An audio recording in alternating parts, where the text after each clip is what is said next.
জনগণেরও কিন্তু যে কোনো একজনকে গ্রেফতার করার ক্ষমতা, আমাদের যে আইন আছে ফৌজদারি কার্যবিধি, ওখানে কিন্তু যে কোনো একজনকে গ্রেফতারের ক্ষমতা দেয়া আছে।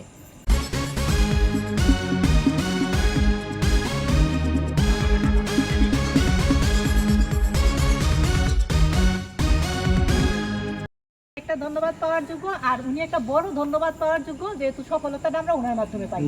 এটা একটা বড় বিষয়। এই যে একটু একটু সচেতনতা এবং আমাদের একটু একটু কাজ, এই আমাদের সবার কাজগুলোকে কিন্তু সহজ করে দিতে পারে, সহজ করে দিতে পারে না?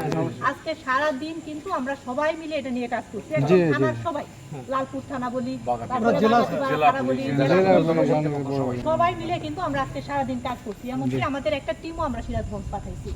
তাহলে এই যে ওদের পরিশ্রম, আমাদের সবার পরিশ্রম, আপনাদের সবার সহযোগিতায় এই কাজটা কিন্তু সহজ হয়েছে।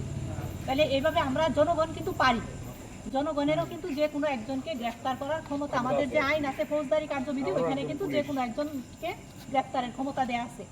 তাহলে তাকে, যেহেতু সে জনগণ হিসেবে তাকে আটকাইছে, আপনারা যে তাদেরকে সহযোগিতা করছেন, সবাই মিলে কাজটা সহজ করছেন, আপনাদের এটা একটা ধন্যবাদ পাওয়ার যোগ্য। আপনারা, আমরা সবাই আমাদের সচেতনতার মাধ্যমে, আমাদের একটু চিন্তার মাধ্যমে, আমাদের একটু ভাবনার মাধ্যমে আমরা কিন্তু এভাবে পারি সমাজের ছোট ছোট যে অসঙ্গতিগুলো আছে, যে অরাজকতা বলি, আর ওই অপসংস্কৃতি বলি, আর কুসংস্কার বলি, বা যে ধরনের সন্ত্রাস বলি, জঙ্গিবাদ বলি, সবই কিন্তু নির্মূল করা সম্ভব। সবই নির্মূল করা সম্ভব। আমাদের সবার একাত্মতা লাগবে, আমাদের সবার সহযোগিতা লাগবে, আমাদের সবার একটা সুন্দর চিন্তাধারা লাগবে, তাই না? এখন উনি যদি ভাবতেন আমি বাড়িতে যাচ্ছি, কি এই দিক দিয়ে দৌড় দিল, এটা আমার দেখার বিষয় না। উনি কিন্তু এটা ভাবে নাই। উনি ওনার জ্বর, সর্দি এবং অসুস্থতা নিয়ে উনি জীবনের বাজি রেখে এবং অনেক সুন্দর সুন্দর কথা বলছে, যে আমি পরে যদি হারায় যাই, সে তাকে আমি না পাই, তখন তার লাভ নেই।